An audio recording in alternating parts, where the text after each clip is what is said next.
Instagram veut récompenser la créativité de ses utilisateurs avec un tout nouveau concept, les Rings. Pendant ce temps, une vieille connexion Wi-Fi gratuite refait parler d'elle, et pas pour les bonnes raisons, vous allez le voir. Et vous en avez sans doute entendu parler, Sora 2 s'apprête à repousser encore une fois les limites de la création par IA. 3 sujets, une seule question, jusqu'où ira-t-on pour créer et être vu? Hello, c'est Quentin, et bienvenue sur la bulle de la semaine, votre condensé des actualités tech et design, et... comme d'habitude, je suis avec mes petits osios. Comment ça va? Écoute, on est là. On est là, je suis à côté d'un mec là qui a une tablette avec les mains monochromes avec un stylet. Avec les mains monochromes. Avec les mains monochromes.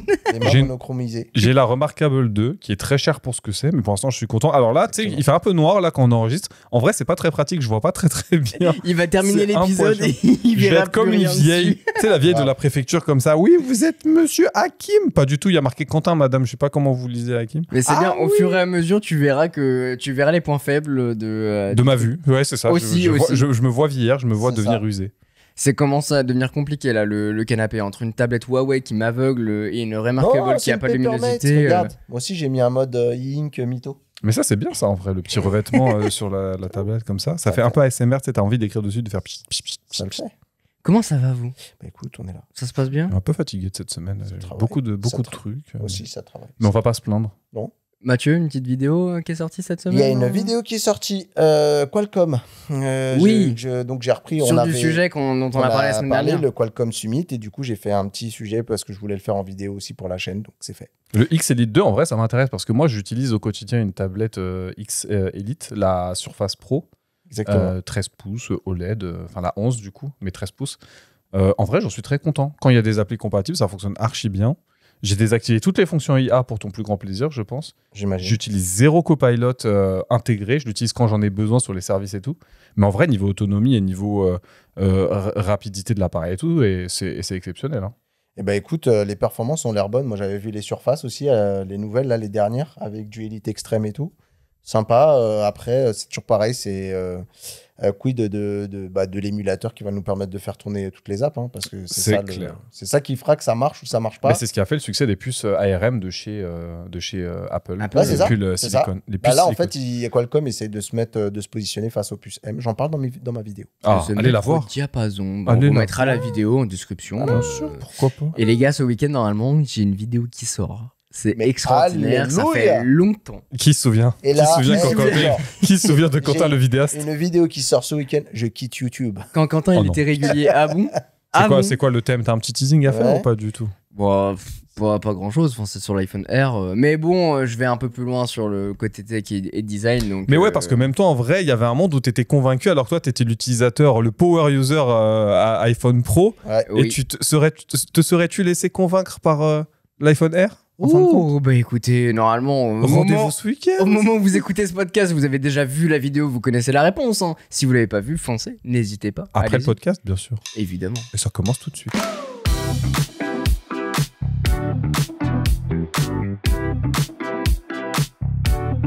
Écoutez, est-ce que vous avez entendu parler des Rings de Instagram? Ça vient tout juste de tomber. Vous en avez pas entendu Non. du tout parler? Pas du tout. Moi, c'est Instagram, en dehors des mèmes et des photos des J'ai cru copains. qu'il allait me dire j'ai un Instagram, bon moi je la lance pas cette application. Ah bon? Non, je Temps passe. d'écran, Rewan! Je passe. Temps d'écran Instagram, vas-y. C'est quoi temps Pendant d'écran que je commence le sujet, tu cherches ton temps d'écran. 39 minutes. 39 Non. minutes. Je la vie de ma mère. 39 minutes. Et je suis descendu. Je pense qu'avant, j'étais à genre 1h30, un truc comme ça. Et j'essaye de faire un peu la détox de dopamine. Donc, de limiter un peu mes temps d'usage sur ces trucs de merde. J'ai repris la lecture le soir et tout. Raison pour laquelle j'ai acheté la Remarkable 2. T'inquiète Mais pas, ouais. je vais Mais m'occuper de ton temps d'écran, moi. Mais Il malgré, sera deux. mais malgré tout ça, effectivement, j'en ai jamais entendu parler des Rings. Mais bon, je suis pas le plus grand des. Moi, je suis pas vidéaste. Hein. Moi, je Après, suis pas youtubeur à la base. Après, c'est le bordel avec Amazon Ring aussi. Alors là, on est dans tous les vraiment sens. pas sur le même sujet. Ok. En fait, la plateforme dévoile un tout nouveau programme mondial qui s'appelle du coup les Rings, un prix destiné à honorer celles et ceux qui transforment la culture plutôt que de la suivre. Globalement, c'est une récompense un petit peu à l'effigie des YouTube plaques ou ce genre d'autres choses. Ça a été imaginé par l'agence Uncommon en collaboration du coup avec la créatrice Grace Walsh-Bonner qui fait partie du jury. Il y a un vrai jury qui est composé pour pouvoir décerner ces prix. Et d'ailleurs, parmi ce prestigieux jury, il est composé d'artistes, de designers. Vous connaissez peut-être des personnalités dont Spike Lee. Ça vous dit Incroyable. peut-être quelque chose. Marc Jacob, Cause, MKBHD, Cédric Grolet, Ah ouais. Adam Mosseri, le patron d'Instagram. Cédric Grolet. Ouais. Mais il passe pas un pâtissier, Cédric Grolet. Si. What the fuck? En fait, si vous voulez, les Rings, ça vise pas à récompenser les publications les plus populaires, ce qui buzz le plus. C'est vraiment le retour à la case départ, Putain, j'ai à toutes mes chances, savoir, alors. ouais, à savoir l'état d'esprit du créateur, ses ambitions. Ils veulent mettre en avant les créateurs qui se permettent, qui osent expérimenter, échouer, se réinventer en permanence. Ah, j'ai toutes mes chances. Et c'est vraiment ce qu'explique l'agence, quoi. Mais Donc, c'est très stylé parce que, en fait, je pensais qu'il allait dire là, faire la vanne en mode ouais, dans le jury, vous connaissez personne parce que c'est des trucs ultra niche et tout. En vrai, mis à part le premier designer, je les connais quasiment tous. Cause, Marques Brownlee et tout ça, en vrai, c'est des gens qui sont quand même relativement populaires dans le secteur où ils évoluent chacun, quoi. Exactement, et en fait, il y a 25 lauréats qui vont être sélectionnés parmi les millions du coup, de profils qu'Instagram regorge, et les créateurs reçoivent 2 prix complémentaires, une bague physique conçue du coup par la créatrice Grace Wells Bonner qui fait partie du coup du jury également, et une bague digitale visible sur le profil Instagram. Vous savez, à côté de la photo, enfin sur l'image de profil, on va avoir le petit anneau de couleur, généralement multicolore, pour annoncer qu'on Ouais. qu'on a une story et des choses comme ça. Et bien cette fois-ci, il sera doré. Et il y a la rumeur qui dit que Samsung aussi, il donnerait une bague, parce qu'ils en ont trop des bagues connectées. Là, Ah, personne les achète, le bâtard. Ouais, et puis les Ça. batteries, elles gonflent et elles explosent. Exactement. Sur tes doigts, c'est bien, c'est pratique. Ça. Certifié sans gonflement, sans explosion. Le ring autour de ta photo de profil, là, ça me fait penser un peu à un NFT, mais t'es FT Instagram. C'est-à-dire, t'as juste le truc doré qui te dit guettez comment je pèse. Et c'est un peu, je trouve, la nouvelle validation, entre guillemets, parce que c'est un prix décerné, mais un peu comme les badges l'été à l'époque, les badges vérifiés. Il y avait un vrai truc Grave. de satisfaction Avant qu'Elon quand Musk, t'arrivais à l'avoir, Avant, c'était tu en peux mode l'acheter waouh. pour, C'est ça, avant qu'Elon Musk il dise c'est 7,99. l'abonnement et tout le monde peut être vérifié, ça, c'est bien. exactement. Exactement. Avant ça, c'était vraiment le Graal. T'arrivais à l'avoir. Moi, je me souviens quand j'ai dépassé, je crois que c'était les 100K sur YouTube, où tu peux être vérifié sur ce réseau. J'étais en mode, waouh, incroyable, ma chaîne, elle est vérifiée. Ça ne sert à rien. On s'en bat les couilles. Tu changes de nom dessus et il faut que tu repasses la vérification. C'est vrai? Ouais, Ah putain. ouais. Donc le faites pas si jamais vous changez de nom ou redemandez la vérification. Tu sais, pour la bonne blague, dans le même délire sur LinkedIn, ils me harcèlent, ils m'envoient régulièrement le truc. Vous savez que les profils les plus vérifiés sont plus consultés et tout. Envoyez-nous votre carte d'identité pour qu'on vérifie. Je dis non. Non, mais Ah me oui. vérifie pas. Hein. Je t'envoie pas ma carte d'identité, moi. C'est vrai. Tu as déjà mon taf, mon salaire et tout. Tu veux que je t'envoie mon zizi aussi? T'es fou ou quoi? Non. Je suis pas vérifié, rien à foutre. Allez, la dick pic au moins. Ouais, là, des petits zizi. Petits zizi, vite fait. Vous en pensez quoi, vous, un peu de cette récompense Moi, je trouve que c'est une manière maligne de continuer à attirer les gens sur la plateforme. J'espère vraiment que ça va encourager la créativité des gens, quelque chose que Vine, pour le meilleur et pour le pire, avait vraiment bien réussi à faire, je trouve. Vine, pour moi, c'était vraiment l'âge d'or des petits créateurs web qui ont permis de faire... Je trouve le fait de limiter à 7 secondes à l'époque, ça a permis d'encourager vachement les formats un peu cool. T'as quand même des gens qui sont devenus assez populaires après coup. À voir si, avec ce programme, ils arrivent à réitérer l'exploit chez Meta Instagram. Je sais pas si le fait de mettre un jury, etc., de rendre le truc un peu officiel, permet d'aider à cette initiative. J'aurais fait un truc un peu collectif, mais je sais aussi comment le collectif fonctionne. Ça part vite en troll. Donc, en vrai, mon pronostic là-dessus... Je salue l'initiative, à voir si les créateurs qui vont être récompensés seront aussi bien récompensés de par l'avis du jury, mais aussi par l'appréciation générale du public, je pense. Bah écoute, je trouve que c'est pas mal dans l'idée parce que avant d'être abreuvé d'IA, et on en parlera sans doute dans cet épisode, mais avant que l'IA ne vienne tout embourber, c'est plutôt bien de continuer à pousser comme ça ce genre d'initiative. Surtout que d'ailleurs, Instagram, qui appartient au groupe Meta pousse à mort donc l'IA. Donc c'est quand même beau qu'il reste encore des petites poches, on va dire, de résistance pour ce genre d'initiative. Donc c'est cool. Et puis c'est cool de aussi expliquer, comme tu le disais, que c'est pas forcément le post qui a le plus de likes. C'est vraiment plutôt là sur le côté créatif, le côté changer une tendance, vraiment essayer d'insuffler quelque chose de nouveau. Ça, c'est plutôt une bonne initiative, je trouve. Surtout dans un paysage qui est abreuvé par des TikTok, YouTube Shorts, avec un format où tu consommes énormément. Ouais. Revenir à un côté un peu plus sincère, émotionnel, avec des créateurs qui sont là, pas pour fonctionner et gagner de l'argent, mais pour revenir aux sources, entre guillemets, partager leur passion, quoi. Ouais, et surtout que ce que tu dis vient de me faire aussi tiquer sur un truc, c'est que en général, quand on regarde ces contenus-là, et nous, comme on est créateur de contenu, on nous pousse à suivre des trends de plus en plus. Énormément. Et là, du coup, ce concours-là permet, me semble-t-il, dans son approche, de prendre le contre-pied de ce truc-là. Alors, c'est-à-dire que là, on vous dit, ça sert à rien de prendre la trend la plus hype du moment pour essayer de gagner. Non, ce qu'on veut, nous, c'est quelque chose de clairement différent qui sort du lot. Du coup, célébrer la différence et vraiment le côté original, là, pour le coup, c'est top. Ouais. Si vous voyez un anneau doré à côté d'une photo de profil, maintenant, vous savez ce que c'est. Vous saurez. Je vous ramène à une époque où un SMS, ça coûtait 10 centimes. Waouh. Je vous ramène à une époque Je l'avais où pas, SFR celui-là. faisait la pub de la 3G+. Celui-là, je l'ai. Tu te rappelles de l'époque où le moindre truc que tu faisais sur ton téléphone, ça te coûtait une blinde, genre.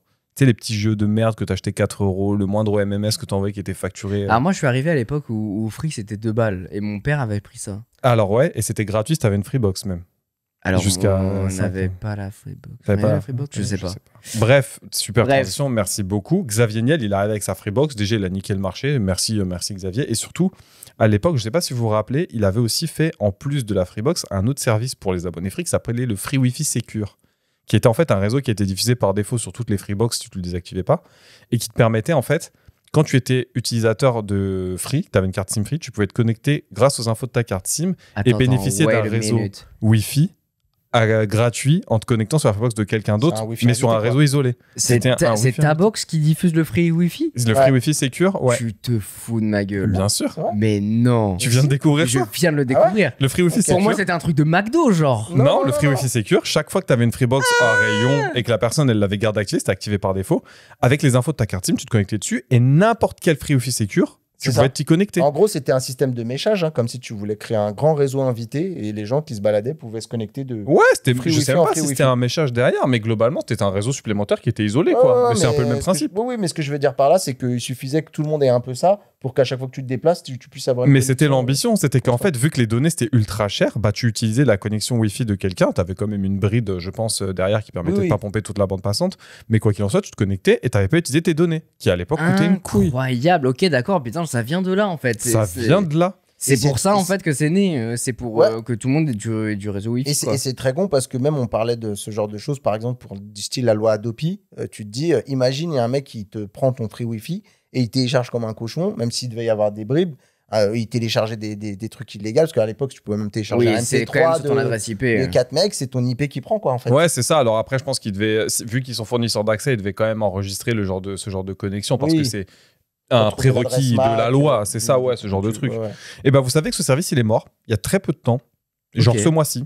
Aïe. Le début du mois, il est la mort le chute 1er est octobre. dure. Je viens de découvrir un truc cool finalement et bah. Je suis un peu un menteur parce qu'en vrai, ce service, il était déjà désactivé sur les dernières Freebox, donc les Delta, les Pop et les Ultra, puisque de toute façon, maintenant, globalement, les gens, ils sont en Wi-Fi chez eux, mais après, les forfaits, maintenant, ils sont tellement, Ah oui, c'est tellement, limité, ouais, ils sont hein. énervés, tellement énervés avec le réseau 5G, 4G, que tu peux fumer tes données globalement sans aucun problème. Moi, j'ai un forfait 150 Go, c'est rare que j'en utilise 50, tu vois. Après, il me semble que les autres opérateurs avaient aussi emboîté le pas, parce que je me souviens qu'il y avait SFR qui avait aussi son free Wi-Fi. Et Ah ouais? il me semble. Ah, Mais je n'étais pas du tout en courant Mais ça. par contre, je dis peut-être une connerie. Donc, je n'irai pas plus loin. Vérifiez cette information, Voilà. s'il vous plaît. Free Wi-Fi, je crois que c'est un des premiers et il était très célèbre. Le problème, c'est que, en fait, ce service, il a été coupé, mais pour une raison un peu sombre. Ah. En fait, il y a un hacker éthique, un mec qui travaille dans la cybersécurité, un confrère, comme je pourrais l'appeler, qui s'appelle Fabien Ruffel, que je salue au Big up. passage, qui a un pseudo, son alias, c'est Théotéron. Je le prononce très très mal, mais c'est un mec qui travaille pour Actimac, qui est en fait une société du groupe LDLC. Voilà, au moment où j'enregistre le podcast, vous le saurez.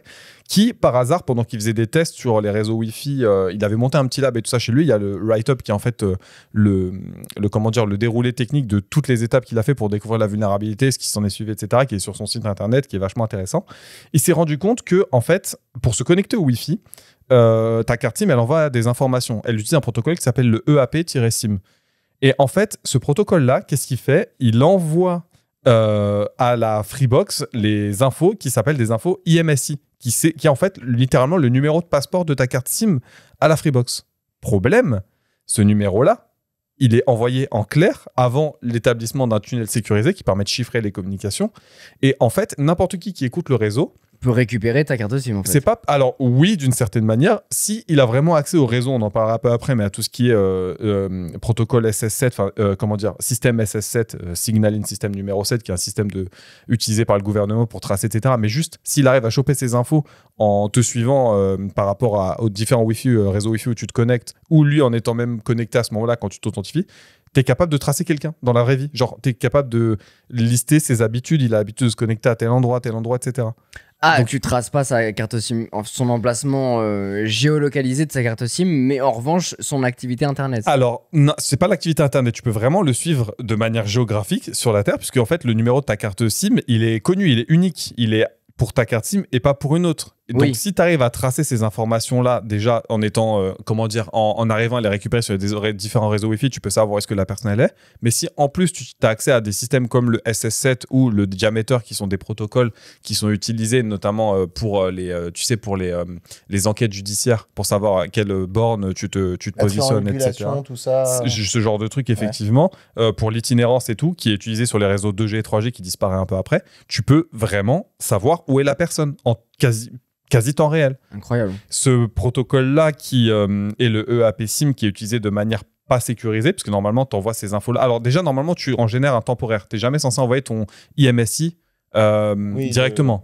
Tu génères un numéro temporaire qui est le TMSI, si je dis pas de bêtises. Je dis peut-être une bêtise là-dessus, mais c'est la même chose, mais globalement, qui a une durée de vie, en fait, il est temporaire.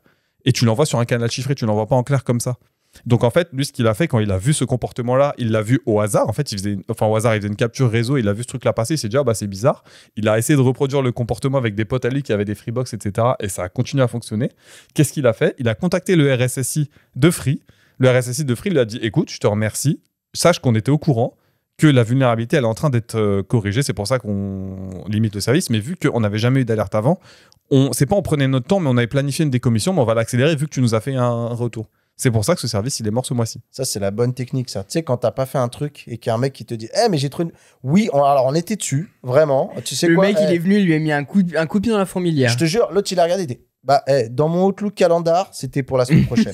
On allait traiter le truc, on prenait le temps. Mais ça a un nom, ça s'appelle... En fait, ils ont des programmes qui s'appellent des VDP, des Vulnerability Disclosure Program. En gros, c'est un programme qui se base sur la bonne intelligence et la bonne conscience des hackers qui disent, tu trouves une vulnérabilité, tu nous la rapportes, nous on s'engage à la corriger et éventuellement même on te paye. Apple a ça, toutes les grosses boîtes elles ont ça. Alors, je tiens à dire au RSSI de Free que je rigole, bien sûr, c'était du second degré. Non, mais bien sûr, je pense qu'il nous écoute et on l'embrasse. Mais oui. Je sais pas comment il s'appelle, j'en ai aucune idée, je suis désolé, je connais que Xavier Niel, moi de toute façon chez Free. Voilà, non, j'ai un pote qui travaille chez Free aussi, c'est pas vrai. Mais quoi qu'il en soit, ça aurait pu être chaud parce que t'imagines, t'as ce qu'on appelle un IMSI Catcher qui est un logiciel qui te permet de choper ce genre de trafic-là. Et tu te balades dans la rue, tu peux typiquement croiser ce genre d'infos en récupérant les données d'authentification parce que ce mec-là... Alors oui, un truc que j'ai pas précisé, c'est qu'une fois que tu te connectes, il fait partie de tes réseaux enregistrés. Donc potentiellement, tu te connectes à chacune des Freebox Secure sur la route si tu as ton Wi-Fi activé. Et moi, c'est ce qui était arrivé à un moment. J'avais fait une demande de connexion à une Freebox, je sais même plus pourquoi. Sachant que j'avais pas le mot de passe, donc sans doute une mauvaise manip ou un truc comme ça. À chaque fois que je me déplaçais, tu sais que t'es sur ton téléphone et t'avais un pop-up navigateur qui arrivait pour que tu te connectes sur le fameux portail Radius. Public, ouais.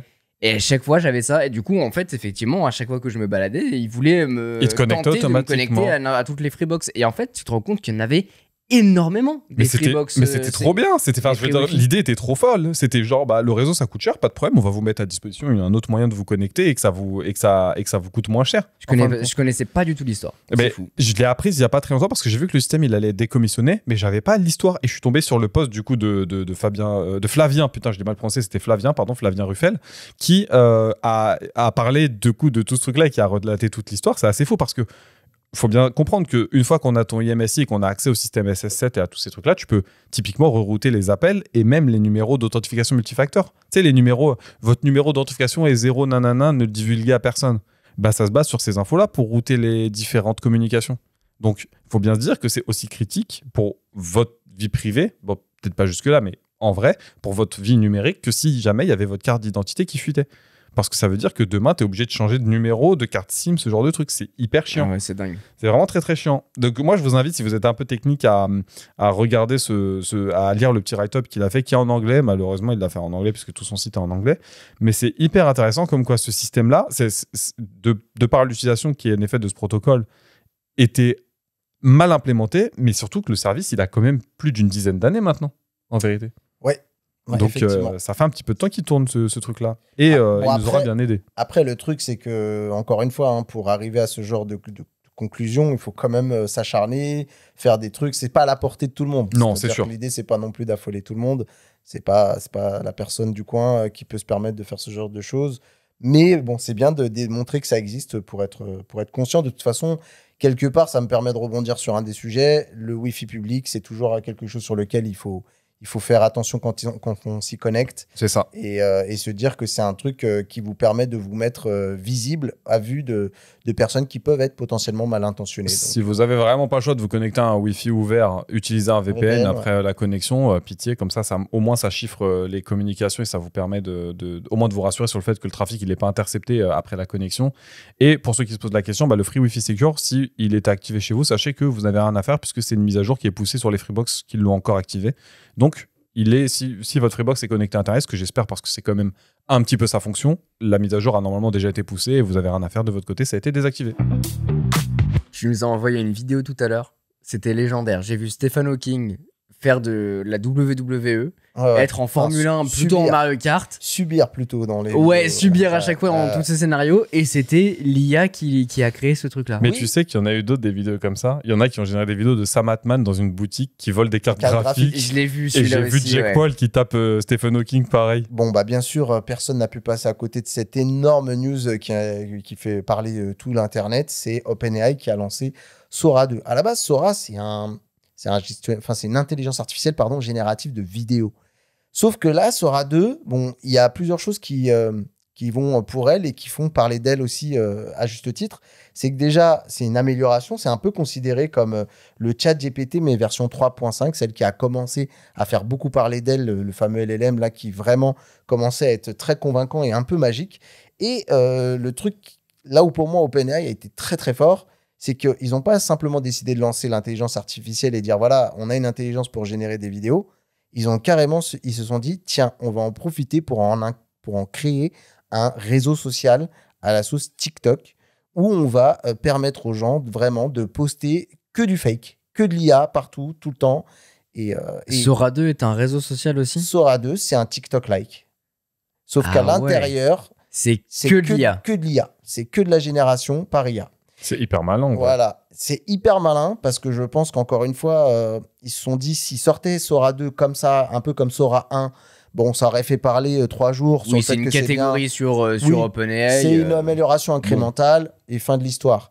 Là, pour le coup, ils lancent vraiment un réseau social et même plus que ça, tu sens que cette annonce, elle a été calibrée pour vraiment faire le buzz qu'elle fait actuellement. Et parce qu'ils ont fait une keynote pour l'annoncer Ouais, alors il y a eu une conférence assez confidentielle, on va dire. Voilà, si t'es pas trop technophile, tu l'as pas forcément vu. Et moi, je vais être honnête, j'étais trop occupé pour l'avoir vu. Mais par contre, après, derrière, on a entendu parler que de ça. C'est une folie. Autre chose qu'ils ont fait assez dingue et qui vraiment permet de rendre le truc encore plus magique, c'est ce qu'ils ont intégré une fonctionnalité qui s'appelle Cameo. Et en fait, Cameo, ça va te permettre de prendre une vidéo de toi, une vidéo de toi, et de t'inclure dans toutes les vidéos que tu vas pouvoir générer. Dingue, ok. Ça veut dire que tu veux te faire une scène, je sais pas, à la Star Wars, toi en sabre laser en train de te battre avec Yoda et tout, et on va en revenir justement sur les IP, donc les licences, pardon. Eh bien, tu peux le faire, voilà.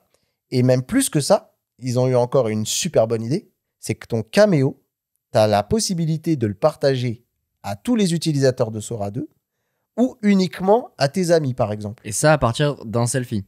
À partir d'une prise vidéo de quelques secondes où tu dois répéter des chiffres et même tu peux un peu aller au-delà des consignes pour améliorer encore plus. Et en fait, il récupère ta tête, on va dire ta voix. Ta voix, ta sonorité. C'est une folie. Et après, ils peuvent s'en servir à volonté, évidemment. Et donc, tu vas pouvoir comme ça te mettre dans n'importe quelle position. Et puis après, tu vas pouvoir te dire, tiens, mon caméo, je vais l'autoriser à Mathieu. Et moi, je vais pouvoir nous faire des caméos avec toi et moi dedans, dans d'innombrables propositions de vidéos, de tout et de rien. C'est assez fou.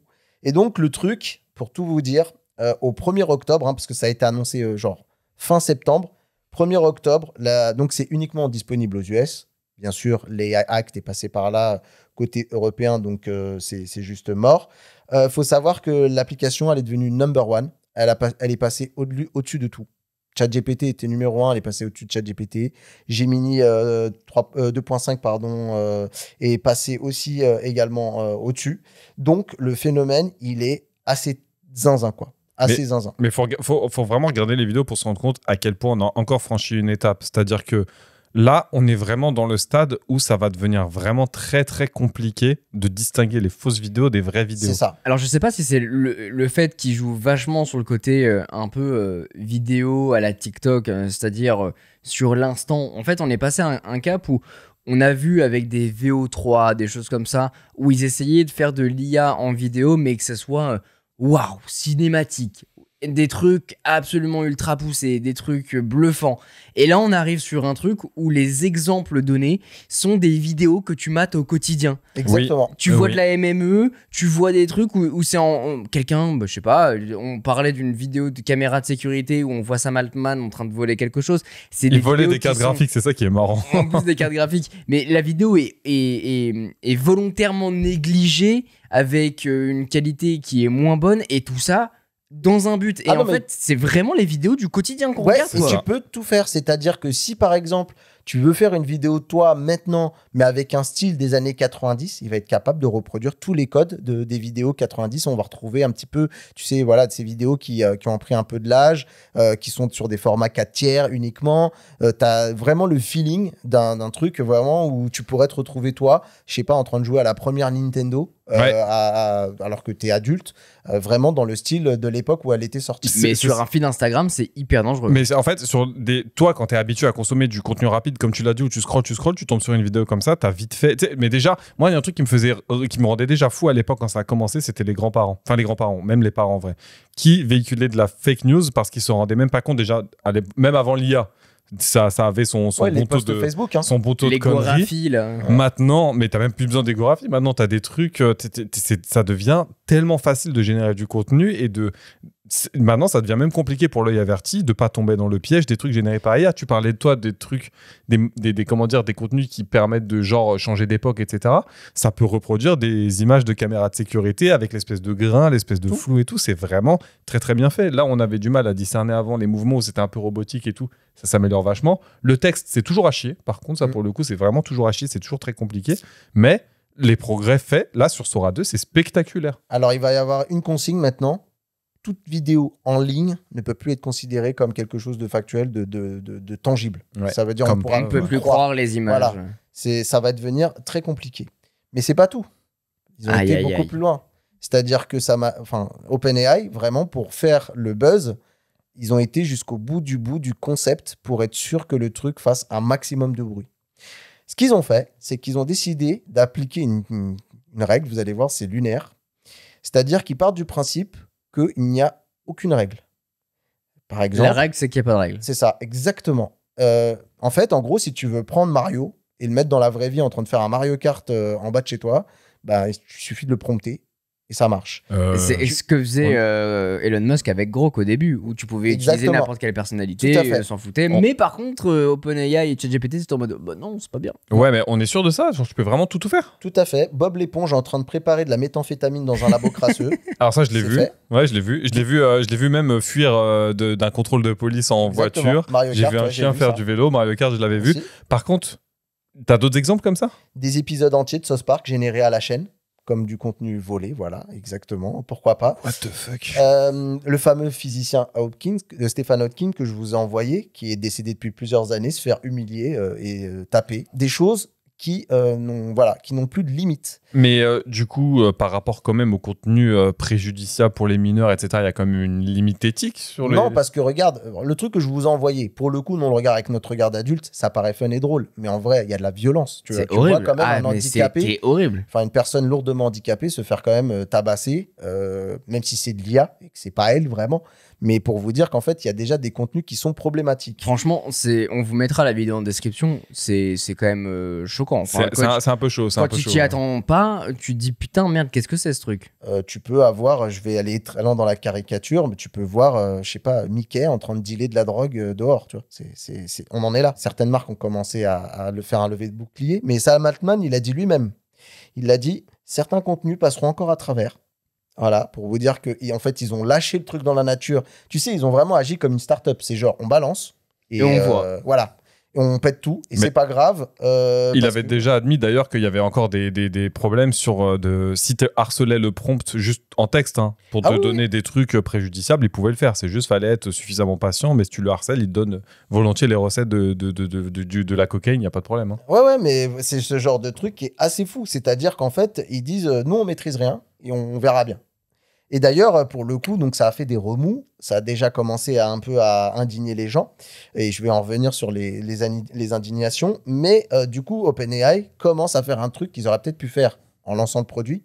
Mais sinon, ça aurait été moins fun.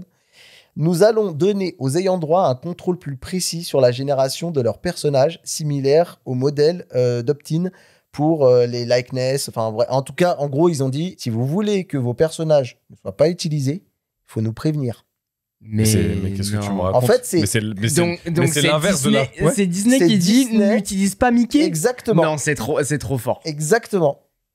Franchement, c'est trop grave de faire ça. Ça veut dire que pour toutes les marques, elles doivent faire une réclamation. Mais c'est surtout, c'est pas à l'inverse du code de la propriété intellectuelle. Exactement, c'est vraiment pas comme ça. Ils vont se faire tomber dessus. Mais gros, Nintendo, ils sont en train de préparer une armée la lettre, elle est prête.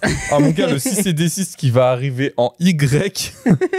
Alors, pour vraiment aller plus loin et pour aller vraiment dans le domaine où ça fait mal, et c'est vrai qu'on s'en rend pas forcément compte, mais imaginez, moi, j'ai vu des trucs plutôt cool. Genre, moi, je regardais pas mal il y a quelques vidéos qui ont popé, parce qu'en plus, le truc commence à déborder. C'est-à-dire que ce qu'il y a sur Sora 2 et commence à rebondir. Moi, ce que je vous envoyais, vous avez vu, c'était sur Instagram. Alors, il y a la watermark, mais les gens, ils la couvrent, la watermark. Parce qu'elle est normalement au même endroit, légèrement au milieu à droite, là, mais les gens, ils la couvrent. À la limite, on s'en fout. Le truc, c'est que peu importe que ça vienne de Sora 2, du moment que ça arrive sur Insta, les gens en profitent. Ils les mettent sur Sora. Il y a des chaînes maintenant entières sur TikTok qui commencent à faire tourner ce genre de trucs. Moi, j'ai vu, tu vois, un truc plutôt soft, c'était Tupac et Bruce Lee qui se baladent ensemble et qui discutent. J'en ai vu plein de Tupac et Michael Jackson qui se font des visios. Michael Jackson qui vole des nuggets et qui se met à danser. Elles sont incroyables, les vidéos. Mais quand c'est fait comme ça, avec humour, en vrai, c'est rigolo. Ça, c'est plutôt cool. Mais je vous laisse quand même imaginer un truc. C'est des personnes qui ont été les amis, la famille, les proches de ces personnes-là. Et là, il y a quelqu'un qui a commencé à hausser le ton, on va dire, et qui a mis un message un peu poignant.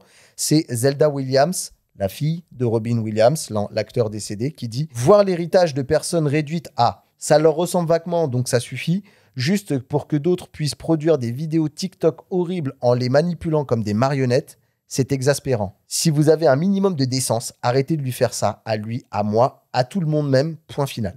C'est stupide, c'est une perte de temps et d'énergie, croyez-moi, ce n'est pas ce qu'il voudrait. Mais attends, parce que du coup, là, on parle de Zelda Williams, qui est la fille de Robin Williams, qui, du coup, lui, a été décliné aussi comme Michael Jackson, Tupac. En fait, non, mais le pire, c'est même pas ça, c'est que les gens lui envoient. Comme si c'était horrible. Tu vois, comme si c'était drôle de dire ah regarde ton père, même pas forcément dans des trucs dégradants, mais imagine t'as juste envie de faire le deuil et t'as pas forcément envie de voir des trucs fake parce que tu vois. Alors c'est compliqué parce que dans le cadre d'une personnalité comme ça, forcément tu vois des images, tu vois des gens qui rebalancent des extraits, donc là-dessus c'est compliqué. Maintenant c'est dans un cadre déjà apparu, dans un film, dans une série, tu vois, c'est pas manipulé. Oui, mais tu vois, le truc qu'il y avait avant et l'ère dans laquelle on est en train de rentrer, c'est que avant, la personne publique, elle faisait ses trucs, ses œuvres et tout, elle décède, et puis ses enfants, ils vivent avec l'héritage que leur père leur a laissé. Là, c'est-à-dire, ou leur mère, ou qui tu veux, pardon. Mais là, le truc, c'est qu'au final, c'est des gens qui vont prendre la personne de ta famille et qui vont en faire ce qu'ils veulent. C'est-à-dire que s'ils veulent la mettre dans des positions dégradantes, dans des trucs comme ça, et là, il n'y a plus le contrôle. Mais c'est le truc qui va arriver, c'est le truc qu'on sent arriver gros comme une maison. C'est-à-dire que les premiers trucs que tu fais quand on te file ce genre d'outils, c'est de forcément mettre des gens à poil, ce genre de truc, tu vois. C'est du contenu fake news. Qui va être... Ouais, bon. Ça me ferait un peu rire, les faux discours de Donald Trump et tout, mais bon. Tous ces trucs-là qui, en fait, quand on te met ce genre d'armes, parce que là, ça devient des armes à disposition, tu peux... En plus, avec ce niveau de précision dans la génération des contenus que ça peut produire, tu peux faire n'importe quoi à n'importe qui. Il te faut une photo et 5 secondes d'enregistrement audio pour faire un truc qui est vraiment, vraiment tellement précis que tu aurais du mal à premier abord surtout quand c'est noyé au milieu de contenu, à faire la différence avec du vrai contenu. Et puis autant il y a quelques années, on pouvait même pas croire un contenu vidéo qu'on pouvait regarder parce que le montage aujourd'hui permet de manipuler tous tes mots. Ouais. Là, en fait, c'est même pas les mots que tu manipules, c'est la personne en elle-même, quoi. Ouais, bien sûr. Et puis encore, enfin, je veux dire, même si avant, il y avait sans doute des trafics vidéo faits par des mecs qui montaient des preuves, entre guillemets, il y avait quand même quelqu'un aussi aguerri en termes de montage qui pouvait démonter le truc. Là, il va falloir peut-être avoir des véritables experts pour être capable d'aller sonder et de vérifier que le truc est pas en lien. Parce que là, on parle de personnes célèbres qui sont décédées, on parle de trucs vraiment très cons et bas du front. Mais imagine des affaires judiciaires. C'est hyper intéressant ce que tu viens de dire, parce qu'en vrai, attention, je suis pas un expert, hein, mais quand tu édites ce genre de vidéo, parce que là on parle de, tu mets un prompt, ça te sort un truc, il faudrait que ces vidéos viennent comme dans ta galerie photo aujourd'hui, où tu fais un slide et tu vois les informations du format, de tel téléphone, machin, bref. Il faudrait que sur ce genre de contenu, tu puisses avoir une clé. Il y a un marquage normalement. Voilà. Ouais, mais à part le watermark, avoir une clé comme un NFT, comme ce genre de truc, qui permettent de savoir, d'authentifier la vidéo si oui ou non c'est de l'IA. Mais je suis à côté de Monsieur Rewan, l'expert en cybersécurité. Ouais, qui te ça dira va mettre que globalement un quart d'heure à être bypassé, ce genre de truc-là. Je vois très bien ce que tu veux faire, mais... Mais je rejoins Quentin, il faut quand même le faire. Même si ça va être bypassé, on est bien il faut quand même faire l'effort d'essayer de mettre des sécurités en place. Après, elle risque d'être contournée. Encore une fois, tout dépend de, on va dire, de la gravité de la chose. Quand c'est des choses bas du front, bon, bah, on peut s'indigner, c'est pas grave. Et dans l'idée, en vrai, Sora 2, moi, je trouvais ça cool parce que, en fait, c'était bien, le périmètre était bon en disant Sora 2, c'est une plateforme où tu vas, mais tu vas juste bouffer de l'IA. Ouais. Et en fait, c'est clairement indiqué. Donc, tu sais dans quoi tu mets les pieds. Tu vas, tu vas pas, c'est ton choix. Mais au moins, tu sais ce que tu vas y voir. Là, pour le coup, comme je te dis, ça commence à déborder sur d'autres plateformes. Donc ça, pour moi, c'est un problème. Et en plus de ça, c'est comme tu dis, c'est... Enfin, tu vois, déjà, le harcèlement à l'école. Qu'est-ce que ça va donner avec ce genre de choses ? Ça peut être flippant, consternant. Sachant que nous, on est encore technophiles. Et encore, nous, on regarde ça en se disant, c'est chaud. Imagine des personnes qui sont désarmées, tu vois. C'est clair. Et je sais, je vois le truc arriver gros comme une maison. Ça veut dire qu'on va se mettre à développer des logiciels qui vont permettre de vérifier l'authenticité d'une vidéo et de savoir si c'est un contenu généré par IA ou pas. Et il y a des petits malins qui vont trouver des trucs pour les bypasser, pour faire en sorte que ça passe. Et on va rentrer dans le même cercle vicieux que tu développes un logiciel, tu as une vulnérabilité, tu patches, et puis en patchant, tu développes une nouvelle vulnérabilité où la techno devient obsolète et du coup, il y a de nouveaux trucs qui sont trouvés. Tu vas trouver dans le même tort que l'IA. C'est-à-dire que tu vas être dans ce jeu du chat et de la souris permanent avec je crée quelque chose qui permet de détecter de l'IA. Ils apprennent comment ça fonctionne, ils apprennent à le détourner pour faire en sorte que le contenu IA soit pas flagué. Ils apprennent comment ça a été détourné, donc ils redéveloppent une fonction par-dessus et ça fait un cercle sans fin. Il faudrait faire une clé, une authentification, un truc un peu à la manière des NFT, j'imagine, pour justement authentifier un truc. Sinon, NFT, en fait, ça on pourra pas. Non, mais la blockchain, NFT, c'est la blockchain, ça fonctionnait parce que c'était vraiment une infrastructure qui était vraiment isolée. Là, tu es sur le Web 2, tu es sur le système traditionnel. Donc ça pourra pas. Oui, mais quand tu exportes une vidéo sur Sora, tu peux faire en sorte que cette vidéo. Mais je suis bien d'accord avec toi. Il faudrait inventer. Je fais un enregistrement écran de mon téléphone et je la republie. Tout ton marquage, il sert plus à rien. C'est plus le même fichier, tu vois. Sachant que, tu vois, il y a aussi un truc qui est plutôt cool. Bon, on va revenir sur les fonctionnalités un peu sympas. C'est que, par exemple, toi, tu fais une vidéo et moi, je peux en créer un remix. Je suis pas très au fait de ces trucs-là, mais je sais pas si tu vois ce que... Voilà, on peut créer des remixes, des variantes et tout ça. Ça, c'est plutôt cool. Le deuxième truc qui est assez dingue, et là, par contre, c'est côté OpenAI, c'est un peu flippant quand on les entend parler, c'est qu'ils disent « Nous allons devoir trouver un moyen de gagner de l'argent avec la génération des vidéos. » Il faut savoir que, pour l'instant, les utilisateurs génèrent bien plus de contenu que prévu. Parce que là, en fait, c'est en mode open bar, il n'y a même pas de limite. Au début, là, il devait y avoir il y a un access code. Hein. Là, pour l'instant, si tu veux y aller, alors il faut être aux États-Unis. Tu peux le faire que sur un iPhone. Pour l'instant, l'application, elle est uniquement disponible sur iOS. Et là, j'ai vu dernièrement, dans les dernières news, si je dis pas de bêtises, que tu n'as plus besoin d'obtenir un code. Avant, c'était sur un peu invitation. Tu avais un code, puis tu en recevais 4 codes, toi, pour pouvoir les partager avec d'autres. C'était un système comme ça à la chaîne. C'est l'effet de mode Studio Ghibli là, que tu avais lancé, c'est les générateurs d'images un peu plus poussés. Mais par contre, c'est nos limites. C'est-à-dire que là, pour l'instant, il n'y a vraiment pas de limite. Ils laissent ça aux mains des gens, justement, pour emmagasiner du retour d'expérience et puis en même temps pour laisser prendre la mayonnaise, vraiment, pour le coup, prendre à mort. Mais ils disent aussi un truc. Souvent, les audiences sont très réduites. C'est-à-dire que moi, je vois encore déjà un gros problème avec ce truc-là. c'est que, et après on va revenir sur une autre étape, parce qu'il y a Casey Neistat qui a fait une vidéo sur ce sujet-là. Le problème, c'est que là, c'est en mode, genre, tout le monde est un créateur de contenu en herbe. Et encore, créateur de contenu, bon voilà, je veux froisser personne, mais voilà, est un utilisateur qui peut générer de la vidéo. Parce qu'après, est-ce que c'est un créateur de contenu ou pas, c'est à chacun d'en décider. Le truc, c'est que, en fait, pour moi, ce genre de choses, tu vas plus vouloir pour y créer des choses que pour aller regarder du contenu. Et en fait, je pense qu'on va arriver dans un truc où vraiment les gens, ils vont passer leur temps à créer du contenu. Et en fait, jamais regarder celui des autres, en fait. Tu vas vraiment... Pour moi, c'est presque ce truc-là, c'est presque devenu plus un jeu vidéo. Tu sais, comme à l'époque, je sais pas, il y avait des jeux, tu te souviens, on pouvait créer ses propres films soi-même, il y avait des petits jeux comme ça qui étaient sortis. Tout ça, ça va être ce genre de choses, créer toi-même ton propre film, ta propre série, etc. Mais je vais même aller plus loin que toi, sur Suno. Suno, qui est pareil, le même principe où tu génères de la musique et tout. Moi, j'y suis allé, ça m'est arrivé 2 fois sur les, je sais pas, 50, 100 fois où j'ai été générer de la musique, où j'ai été écouter celle que les autres, ils avaient générée, tu vois. C'était juste, j'ai présenté devant l'accueil, je voyais une pochette, je disais, oh bah je clique, ah ouais, c'est pas mal, on peut faire ça. Mais après, j'ai jamais écouté ce que les gens ils ont été faire. Pourquoi faire? Je peux générer le mien. Mais c'est ça, le problème, c'est que ici, les contraintes de production, la difficulté de produire une vidéo, puisque nous, on connaît un petit peu ce métier, il est tellement devenu au niveau 0 que en fait, les gens, ils y vont pour vraiment créer du contenu et pas regarder. Du coup, comment tu fais pour, tu vois, même ne serait-ce qu'essayer de t'appuyer sur le système de la pub, si en fait, comme il le dit, il y a peu d'audience, en fait, personne qui regarde. Mais le côté social, tu sais, je pense qu'ils l'ont créé pour dire, voilà, le contenu qu'on fait pour Sora, il va rester au sein de l'écosystème Sora et on va pas essayer de faire quelque chose qui va s'exporter. C'était un peu leur excuse. C'est ça, de s'exporter sur Insta, etc. pour dire, bah voilà, c'est généré par IA, mais c'est tellement fou et c'était tellement réaliste que pour limiter le risque que ça fuite et que les gens on le garde encapsulé. Le problème, c'est que je sais très bien comment ça va se passer. Là, c'est ouvert, super, ils vont se rendre compte de la dinguerie, ils vont dire, bah, le côté social, on s'en bat un peu les couilles. Vous allez payer des tokens et les tokens vous permettent de générer des vidéos. Enfin, c'est comme ça que ça va se terminer. Et tu auras des conditions d'utilisation un peu particulières pour générer de la pub, générer du contenu sous licence, etc., pour devenir propriétaire de ce que tu génères. Mais il faut pas rêver. Vous imaginez bien déjà ce que ça consomme pour générer du texte. Imagine des vidéos où tu as tout le besoin de générer le texte derrière pour le script, la musique, les voix, les sons, ça doit être une folie. Sans parler de la partie écologique. Frère, l'écologie, ça fait bien longtemps qu'elle s'est fait retourner et démolir l'arrière-train. Ouais. Donc, Et donc, du coup, le dernier point que je voulais aborder et que je voulais vous conseiller, c'est un peu une recommandation. Hein, ça fait longtemps qu'on n'en a pas fait, du coup, j'en profite. Allez voir la vidéo de Casey Neistat, qui est vraiment pour le coup intéressante, qui se pose la question. Est-ce qu'il faut craindre la disparition du processus créatif? Parce que comme on vient de l'évoquer, en fait, le niveau de production, il est à 0. Et ce qui est intéressant, c'est qu'il refait tout le cheminement de l'époque, genre des années, 70, comment les contraintes qu'il y avait à générer, à créer quelque chose, une vidéo, jusqu'à l'arrivée de YouTube, puis jusqu'à l'arrivée de ce truc-là. Et en fait, c'est très drôle. Enfin, je trouve que c'est très smart de sa part.